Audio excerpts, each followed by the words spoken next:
Bonjour à tous, je suis Vincent Pavanello, président de la Maison des Mandataires. Ravi de vous retrouver pour un nouvel épisode de Traverser la crise.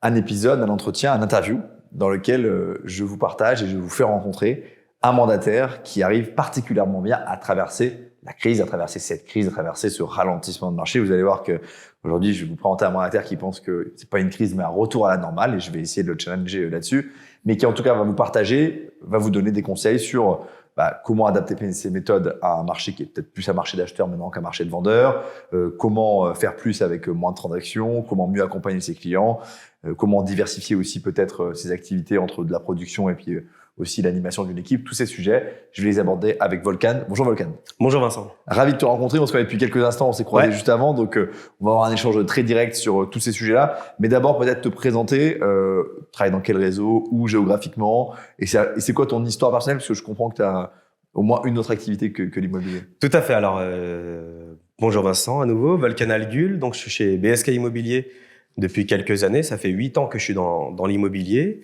Avant ça, j'étais ouvrier dans le bâtiment.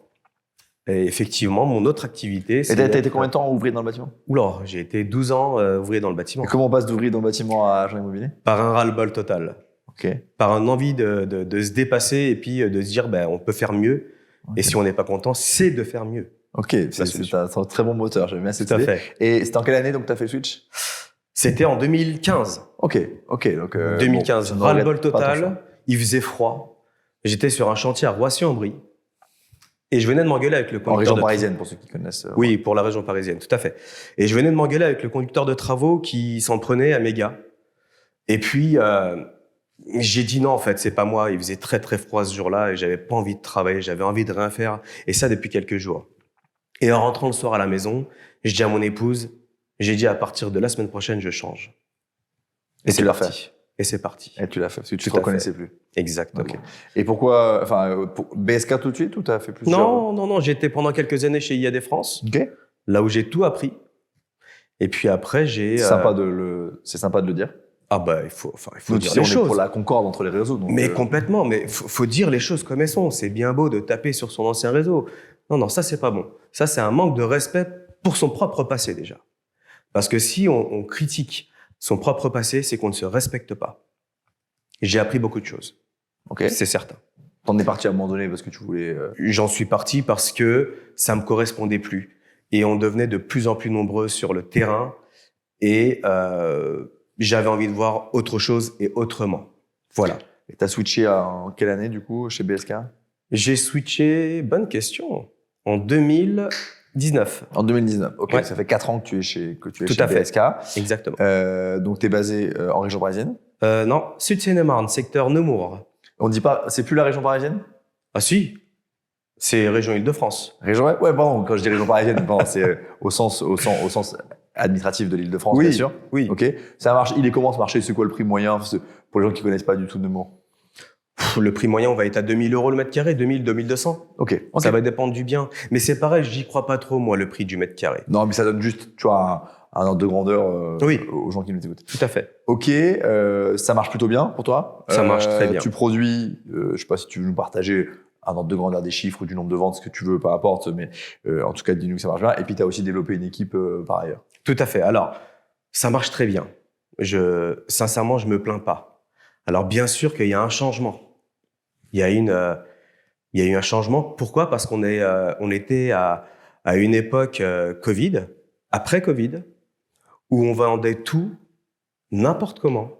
Et particulièrement là où tu étais, où il y avait beaucoup de Parisiens qui justement venaient, c'était énorme. Enfin non, mais c'était énorme. Sauf que certains aujourd'hui s'en mordent les doigts parce qu'ils ont acheté un bien à 100 000 € au-dessus du prix réel et qui veulent peut-être revendre aujourd'hui. Et qui n'y arrivent pas à vendre au prix qu'ils ont acheté. Donc, en espace de 3 à 4 ans, perdre 100 000 €, ça fait pas mal. Ça fait beaucoup d'argent. Donc, c'était la dernière question que je voulais te poser dans cette introduction, c'est ce ralentissement de marché, ce retour à la normale, c'est ton expression que tu as utilisée en antenne, donc je l'utilise. Il s'est manifesté comment? Tu t'en es rendu compte il y a combien de temps? Ou tu t'es dit, non, là, il y a quelque chose qui est pas sain? Alors, moi, je trouve que c'est sain. Non, c'est pas fin, les prix qui explosaient, et du coup, tu t'es dit, on revient à quelque chose qui est plus sain, pardon. Exactement. Alors, le retour à la norme, oui, bien sûr, parce que aujourd'hui, pour moi, il n'y a pas de baisse d'activité. Il y a eu un retour à la norme. Il y a un retour à l'avant-Covid, à la vie normale. Vous savez, je vais vous dire, moi, je consacre plus de 20 000 euros de budget par an en communication. Waouh, tu nous expliqueras comment avec des exemples parce que c'est intéressant. Mais je vais vous le dire, ça va être des annonces à la radio, des panneaux de 3 mètres par 4. Radio locale. Local ou même un peu plus élargi. Ok. Ça marche bien. Ah oui, Ok. Ça marche très bien. Alors, le client n'appelle pas forcément parce qu'il t'a entendu à la radio. Ok. Mais au moment où il a vu un panneau de toit de 3 mètres par 4 dans cette rue, un autre panneau vendu, et qui t'entend plus dans sa voiture à la radio, bon, arrivé à un moment donné, il va t'appeler. Il va penser à toi. Exactement. Ok. C'est de la présence 20 000 € par an. psychologique. Merci de partager ce chiffre précis. Parce Très que... exactement, 23 500. Ok, non, donc c'est Voilà. un lourd investissement. Il y a aussi à côté de ça le partenariat avec les associations sportives, caritatives Ok. ou autres. Ok. Parce qu'on est acteur local de là où on travaille. Bien sûr. Et je trouve ça assez égoïste de ne pas être là non plus pour les associations. Ok. C'est très important. Et c'est ce que je dis aussi aux membres de mon équipe. Vous n'êtes pas là que pour vendre des maisons. Vous êtes là pour innover, créer et aussi faire avancer les autres. Parce que sinon, c'est trop facile. Et c'est même limite égoïste. Très clair. Tu as commencé à préempter le sujet un petit peu, mais ça me fait la transition, c'est bien. Ce qui intéresse les gens qui nous regardent beaucoup, c'est comment dans un marché qui revient à la normale, dans lequel peut-être qu'on retrouve l'essence même du métier, c'est un peu ta position, comment on adapte ces méthodes, comment on adapte ces techniques, comment on revient aux fondamentaux. Voilà, mets-toi à la place de quelqu'un qui nous regarde, qui vient d'entrer dans le métier ou qui n'a connu que le haut de cycle, qui arrive sur un bas de cycle. Toi, comment tu t'adaptes, comment tu alloues ton temps peut-être un peu différemment. Tu as commencé à donner des pistes. Hein. Par exemple, la communication, en période de ralentissement, tu la baisses ou tu l'augmentes ou tu la maintiens? Elle reste pareille. Ok. La communication, c'est vraiment le nerf de la guerre d'un chef d'entreprise et de tout secteur. Ça peut être la prothésiste ongulaire qui travaille depuis chez elle, comme le gros directeur de banque qui doit faire avancer sa banque. Je fais comment? Je fais une large sélection clientèle. Au moment où je mets un bien en vente et que le client m'appelle pour justement découvrir et visiter ce bien, la première question, c'est de savoir s'il avait fait le nécessaire avec sa banque ou non. Donc, tu fais un filtre. Celui-là, tu le faisais pas avant ou tu le faisais moins? Je le faisais aussi, mais là, c'est du renforcé. Ok. Au moment où le client me dit non, ou alors, monsieur, vous savez, je gagne 10 000 € par mois, donc j'ai pas besoin, c'est niet. S'il n'y a pas de simulation bancaire ou même d'un courtier, il n'y a pas de visite. D'accord. Quand même, les revenus seraient super importants. C'est pas quelque chose qui te. Si, il y a toute une marge de questions, mais il me dit ses revenus, mais je ne sais pas s'il a un prêt en cours. Voilà. Donc tu creuses. Je creuse. Ok. Ça plaît pas. Et c'est ce qui m'étonne d'ailleurs. Et on me dit, vous savez, monsieur Algul, vous êtes le seul à me poser cette question et je ne comprends pas votre question. Oui, mais écoutez, moi je suis chef d'entreprise. Imaginez-vous que je fais 5 à 6 visites par jour avec des clients où je n'ai pas recherché leur solvabilité. Je mets une journée en l'air. C'est simple. Ce n'est pas une journée rentable pour moi. Et peut-être que certaines agences, eux, ont des salariés qui, eux, doivent prouver leur journée de travail. Donc, ils vont faire des visites pour faire des visites. C'est pas ton cas. Mais ça peut pas être mon cas. Je mets la clé sous la porte. C'est exprimé comme ça, je suis sûr que le client finit par le comprendre. Pas toujours. Pas toujours. Donc, tu sélectionnes mieux les acheteurs. Dans ton relation vendeur, qu'est-ce qui change? Et un des sujets, et je vois un peu comment ça m'intéresse beaucoup d'avoir ton avis là-dessus parce que je pense que tu es quand même très direct et très pédagogique. Comment tu fais atterrir les vendeurs? Parce que le fameux vendeur, il a bien vu son voisin qui a vendu à 100 000 € de trop il y a 3 ans à Nemours. Mais oui. Comment lui, tu le fais atterrir? C'est une très, très bonne question. Tu sais, je t'ai dit tout à l'heure, Vincent, que j'avais une grosse marge de communication dans mon métier. Ce qui m'a fait placer dans mon secteur quand même dans les premières têtes quand on pense à vendre un bien immobilier, et c'est sans prétention, c'est juste une stratégie, c'est différent. Quand on pense à vendre un bien immobilier dans mon secteur, même si on ne m'appelle pas en premier recours, on pense forcément à moi. Okay. Et quand on m'appelle, j'arrive chez le client, moi qui ne fais 0 démarchage client. Pas de prospection, pas d'appel, rien du tout. Rien du tout. C'est le client qui m'appelle pour vendre son bien. Donc, j'arrive déjà, entre guillemets, sur un terrain conquis. Et là, je dis les choses clairement. Je dis au client vendeur que je ne suis pas là pour dire ce qu'il a envie d'entendre, mais plutôt la réalité du marché. Et si je vois qu'il persiste, qu'il veut vraiment son prix, parce que, comme tu dis, son voisin d'un côté a vendu il y a 3 ans à 150 000 € au-dessus de lui, et c'est la même maison, je lui dis, écoutez, appelez d'autres professionnels, et on se rappelle dans 3 mois. Je ne prends pas. Et tu tiens cette position? Je tiens cette position, et je lui conseille même d'appeler d'autres professionnels. Ça m'arrange, hein? Oui. Mais oui, ça m'arrange, mais c'est triste.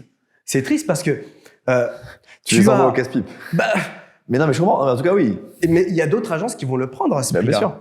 Ils vont le prendre parce qu'ils ont besoin de matière. Moi, je remercie mon Seigneur, je suis à une position où je me permets de refuser des dossiers. Et je souhaite à tout type de personne qui est dans l'immobilier de pouvoir refuser un jour des dossiers. Il n'y a rien de plus confortable.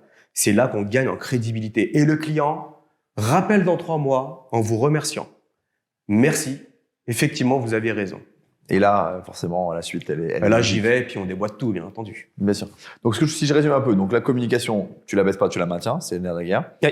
Les acheteurs, tu les sélectionnes un peu davantage. Les vendeurs, tu leur dis ce qu'ils n'ont pas envie d'entendre, parfois. Exactement. Ok. Il y a une dernière ou 2 dernières méthodes techniques, ou peut-être des outils aussi de BSK que tu utilises davantage en période plus dure qu'avant, ou pas tellement? Non, BSK Immobilier, j'aime BSK Immobilier. Alors, je suis pas forcément pro-réseau. Je ne vais pas défendre un réseau. Je vais respecter le réseau auquel je travaille, mais je ne vais pas le défendre parce que c'est pas le mien, c'est pas moi qui l'ai créé. Mais je vais le respecter et je vais le promouvoir. Et ce que j'aime chez BSK Immobilier, c'est qu'il met une liberté totale en communication. Chose que je n'avais pas dans mon ancien réseau. Si j'avais le malheur de communiquer de la façon dont je voulais, par le biais de prospectus, parce qu'avant je faisais de la prospection dans mes débuts, ou par un panneau que j'aurais moi-même imaginé et dessiné, etc. C'était pas autorisé. Bah ouais. Ok. Alors que là, j'ai une liberté et je me permets de dire que je suis fort dans ça, de communiquer comme je veux. C'est très clair. Je vais te poser un peu la même question, mais sous un angle qui est moins méthode, outils et métier, qui est plus sur un angle psychologique et mindset. On voit la confiance en toi. Je pense que demain sera meilleur qu'aujourd'hui. C'est un peu l'histoire de ta vie, de ce que j'en comprends, et je te le souhaite. Je pense tout à 100%, à 1000% comme toi. Comment, et notamment dans les gens de ton équipe, par définition, ils ne sont pas tous comme toi. Ouais. Bon. Comment tu essayes de tirer par le haut ceux qui ont un mindset ou un moral plus fragile et pour qui le ralentissement, c'est un peu la goutte d'eau qui fait déborder le vase, quoi, entre guillemets. Ils étaient déjà pas très confiants, ils se posaient beaucoup de questions, ils remettaient beaucoup en cause leur stratégie. Puis au moindre ralentissement, disons que ça les tire encore vers le bas. Comment tu arrives à partager et c'est quoi les conseils un peu ou la façon dont toi, tu gères ta propre motivation? Alors, ma propre motivation, ça va être celle d'un chef d'entreprise. On est dans un secteur d'immobilier où les émotions sont en dents de scie, les montagnes russes, ça monte, ça descend, on n'est jamais au top. Et je me dis, quand je me questionne, je m'inquiète. Et quand je me compare, je me rassure. Et moi, je me compare sur ma vie d'avant, sur mon enfance, les débuts de mois aussi difficiles que les fins de mois, par exemple. Ou alors, mon ancien métier, exposé à toutes saisons, la pluie, la chaleur, le froid. Et là, je me dis que je suis pas à plaindre. Et c'est ce que je leur dis aussi. Je les ai souvent au téléphone. Si je sens un manque de motivation, je leur demande la raison. Et si je juge que la raison est valable, je fais le nécessaire. Si je juge que la raison est personnelle, familiale, je peux pas faire grand-chose. Parce que je pense qu'on doit avoir tous un certain niveau d'intervention sur notre personne. Et quand ça touche la famille ou des histoires personnelles, trop compliqué. On ne doit pas s'en mêler. C'est comme demander à un patron de gérer les problèmes personnels d'un employé. Bien sûr. C'est pas possible. Et les raisons valables sur lesquelles tu arrives à intervenir et à faire bouger, c'est quoi? Je leur demande d'être des chefs d'entreprise. On en revient encore. Ah, mais c'est important ce que tu dis. C'est très, très... Alors, ça veut dire quoi dans ton état d'esprit? Parce que c'est de créer. Il faut créer. Arrêtez d'avoir peur de créer des choses. On est dans un pays, notre beau pays est complexé par la création et l'innovation. Parfois. Il est complexé par l'ambition. Il est complexé par la vue des grandes choses. Vous savez, vendre des maisons, tout le monde peut le faire. Mais créer l'envie de venir vers vous, c'est là que ça discrimine. Mais bien sûr, vous savez, je passe mon temps, moi, à être avec les commerçants de ma ville. Les associations aussi.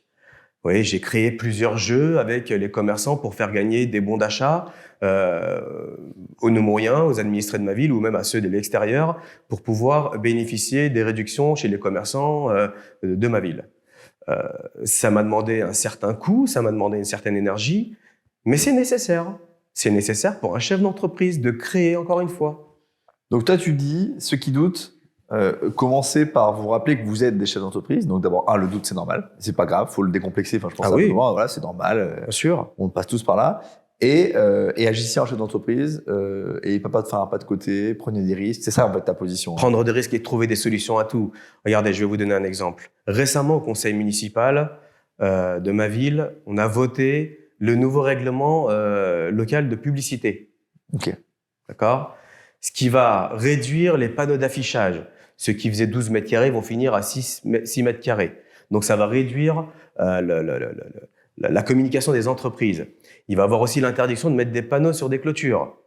Alors ça, on pense même pas aux petites entreprises qui ont que ce moyen-là pour communiquer parce qu'ils n'ont pas de fonds. Mais encore une fois, on s'en fiche. C'est quand un élu touche près de 100 000 euros avec ses différents mandats, il va pas penser comme le petit entrepreneur qui essaye de travailler courageusement. Donc là, il faut trouver des solutions. Faut pas se plaindre, il faut s'adapter. Comment tu t'adaptes? On peut se plaindre, mais on ne peut pas se plaindre sans trouver de solution. Ok. Moi, l'adaptation que j'ai trouvée, moi qui ai quand même plusieurs panneaux de 12 mètres carrés dans la ville, eh ben, j'ai trouvé la solution, c'est de louer des camions publicitaires. Et là, tu auras le même objectif? Même plus. Parce que le panneau, il est statique, il reste au même endroit et tout le temps. Alors que lui, le camion, il va devoir faire le tour de la ville. Il va se garer devant la gare pendant les points de Gare de pointe, ouais. Exactement. Il va se garer devant les centres commerciaux. Enfin, c'est de trouver une solution. Se plaindre, c'est bien. Mais sans trouver de solution, c'est comme tout le monde. On se plaint pour ne rien dire. Mais c'est un très bon exemple que tu cites qui parlera à tout le monde de dire, et finalement, tu aurais très bien pu dire, bah écoute, j'arrête la communication puisque j'ai plus le droit de mettre mes panneaux. C'est trop facile. Et toi, tu dis non. Je vais faire mieux même. Tu vas faire mieux. Mais bien sûr. Non, mais c'est le bon mindset, évidemment. Enfin, nous, c'est des choses qu'on répète souvent, tu sais, dans la newsletter Maison des Mandataires, c'est d'essayer d'envoyer ces bons messages de mindset et merci de les reprendre à ton compte. Peut-être pour terminer, 2 conseils. T'en as donné déjà beaucoup, mais si tu dois en donner 2 de plus. Pour le mandataire qui est déjà en exercice, qui est là depuis 2-3 ans, qui est un peu en difficulté, qui sent que le marché est moins favorable pour lui, s'il y avait un conseil, une chose à faire demain matin, tu vois, imaginons que la personne regarde ça, la vidéo avant d'aller se coucher, demain matin, si tu l'accompagnais pendant une journée, qu'est-ce que tu lui ferais faire? Celui qui a plus vraiment d'appels des vendeurs, c'est compliqué, voilà. Tu commencerais par quoi? Eh ben, je lui demanderais qu'est-ce qu'il ferait si un jour il se perd dans une forêt et qu'il a très faim. Qu'est-ce qu'il ferait? Tu me poses la question à moi? Ouais. Qu'est-ce que je ferais si tu me parlais dans une forêt que j'avais très faim? T'es dans une forêt de ouf, il fait nuit. Ouais. T'as faim. Mais t'as rien à becter, t'as rien à manger. Qu'est-ce que tu fais? Je resterais pas statique. Donc, je bougerais, ça, c'est sûr. Avec 2 espoirs. Soit de tomber sur un truc à manger, soit de tomber sur la fin de la forêt et potentiellement la civilisation. Tu sais, chaque être humain a un instinct de survie. Comme une maman qui a un instinct maternel, elle va tout faire pour sauver son bébé. Et nous, c'est pareil. Au moment où tu sens que ça part en sucette, ton instinct de survie est dans ton intérieur. Mais il faut que tu saches le réveiller. Okay. Réveille-le. Je lui dirais de le réveiller. Et s'il pleure, je lui demanderais d'arrêter de chouiner. C'est pour les faibles, pleurer. Et les faibles n'ont pas accès à l'immobilier. Un faible ne peut pas avoir accès à l'immobilier. Et un faible peut devenir fort. Oui, et lui aussi, seulement s'il se réveille. Ouais. S'il écoute son instinct, s'il le réveille, j'aime beaucoup. Exactement. Okay. Moi, ma motivation, c'est un réveil tous les jours en me disant je n'ai pas le choix, en fait. J'ai pas le choix. C'est une très bonne J'ai pas le choix parce que je n'ai pas un patron qui va me faire un virement tous les fins de mois. Donc si je ne bouge pas, la maison que j'ai qui rend heureux mes enfants et mon épouse, je l'aurais plus. Les biens immobiliers que j'ai personnels, et les revenus que je me fais, eh ben, ne tient compte qu'à moi, en fait. Très clair. Faut pas que je compte sur qui que ce soit. Donc voilà ce que je me dis, moi, tous les matins. Bien sûr, avant de faire mon footing de 25 km, non. C'est pas vrai. J'ai une vie tellement mouvementée entre ma vie politique, parce que je suis élu local. Ça te prend combien de temps par semaine? Alors, ça me prend pas un temps par rapport à mon planning. C'est que ça peut me prendre un temps à tout moment. Okay. Tu sais, une fois que je sors dans la rue, que je vais boire mon café dans un bar, un coup sur 2, tu vas avoir une personne qui va m'interpeller pour me parler des problèmes de son logement, des problèmes avec son voisin, des problèmes. Enfin, il va me parler de tout type de problèmes. Mais moi, ça, j'adore. Oui, j'adore parce que ça me pousse encore un peu dans mes objectifs et aussi dans mon ambition d'être là pour les autres, comme je t'ai dit tout à l'heure, comme quand je suis là pour les associations caritatives ou sportives. Donc ça fait 15 ans que je fais ça, et s'il faut en faire 15 ans de plus, ça sera avec plaisir. Très clair. Dernière question pour les gens qui hésitent à se lancer dans l'immobilier maintenant et qui peuvent facilement se laisser avoir, ou en tout cas se laisser démoraliser par la presse qui dit que tout va mal et que c'est la fin du secteur, ce qui est évidemment très exagéré. Toi, tu dirais quoi à cette personne-là? Il n'y a pas de bon moment, aide-toi, le ciel t'aidera. Eh ben, non, je leur dirais de pas faire, clairement. Je leur dirais d'attendre. C'est pas le moment. D'accord. Alors, si on veut passer d'un réseau à un autre, why not? Bien sûr. Hein, si on veut voir du renouveau... Et ils sont les bienvenus dans ton équipe. Exact, mais bien sûr que oui. Voir si l'herbe est On peut te trouver sur LinkedIn facilement ou sur les réseaux, j'imagine. Oh, ben, on peut me trouver sur Volcan Algul, mon numéro 07 81 11 58 54, Bon, moi, c'est dispo clair. du lundi au dimanche soir. Okay. Voilà. Je leur dirais de pas faire. Il y a certains réseaux qui poussent leurs mandataires à recruter. Parce que ces réseaux-là reçoivent tous les mois 200 €, 190 €, etc. Et de toute façon, leur discours, c'est de dire au nouveau, oh ben, pour commencer à gagner de l'argent, il faut rester minimum 3 mois dans l'immobilier. Ben oui. Parce que pendant au moins 3 mois, ils vont recevoir ces prêts de 200 €. Ça, fois 10, 15 000 personnes en France, ça fait un peu plus de 3 millions d'euros de revenus nets juste en abonnement, sans parler des ventes. Et parfois, ces gens-là quittent leur boulot. Parce qu'on leur dit, ah bah tu vas voir, dans l'immobilier, tu vas vite gagner de l'argent et tu vas t'en faire beaucoup d'ailleurs. Tu vas voir, c'est très simple. Il y a tous les outils nécessaires pour travailler. C'est complètement faux. Ne faites pas pour le moment. Ok. Gardez votre job. Aujourd'hui, il y en a qui ne trouvent pas de travail. Gardez votre job et le jour où ça ira mieux, pourquoi pas. D'accord. Mais c'est pas le moment de se lancer dans l'immobilier. Donc, un appel à la prudence. Et peut-être, si je fais nuance un tout petit peu ce que tu dis, même si je le comprends tout à fait, au lieu de quitter votre job, puis de vous former après, puis de continuer, commencer, peut-être formez-vous en même temps que vous avez votre job et c'est une transition plus souple aussi. Alors, plus souple, oui, mais la double activité, c'est pareil. C'est pas possible. Tu crois pas, ok. On a des dossiers à 300, 400, 500 000 € sur le dos à vendre. On ne vend pas un canapé ni un tapis. C'est un projet immobilier, c'est de la pierre. Donc, si on n'y consacre pas son temps entièrement, on ne peut pas. On peut pas vendre une baguette le matin et un appart l'après-midi. Okay. Ça n'existe pas. Ça va marcher 2-3 fois. Okay. On va se faire un peu d'argent de poche pour aller en vacances.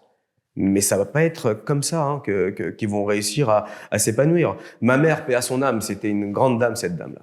Et elle me disait, mon fils, tu peux pas mettre 2 pastèques sous le même bras. Tu vas pouvoir, tu vas tenir les 2 pastèques, mais à un moment donné, tu vas lâcher. Et il y en a une qui va s'éclater au sol. Belle expression. Bah écoute, merci d'avoir partagé ce souvenir familial. Merci pour tout ce que tu as partagé, toutes les bonnes ondes que tu as lancées. Enfin, c'est vraiment. J'ai pas été trop direct, ça va? C'était parfait, parfait. Il faut l'être. Merci. Faut dire la réalité. Faut pas dire ce que les gens ont envie d'entendre ou ce qu'on entend à la télé ou ce que les gens ont habitude d'entendre. Et c'est pour ça que la maison des mandataires elle existe. C'est pour donner la parole aux gens de terrain qui nous partagent leur réalité de terrain. Et je te remercie pour ça. Et si je peux me permettre aussi moi de te remercier, Vincent, sur le travail que tu fais. Avec plaisir. Vraiment. Parce que moi, j'ai découvert la maison des mandataires et je trouve que vraiment, vous faites un travail de fond qui prévient, qui informe aussi ceux qui ne sont pas vraiment prévenus ni informés. Et c'est très, très important, surtout dans le monde de l'immobilier. Merci, je passerai ces compliments, je les partagerai avec toute l'équipe. Bravo. Merci beaucoup, Vulcan. Merci à vous de nous avoir suivis. Rendez-vous très bientôt pour un prochain épisode de Traverser la crise. Merci.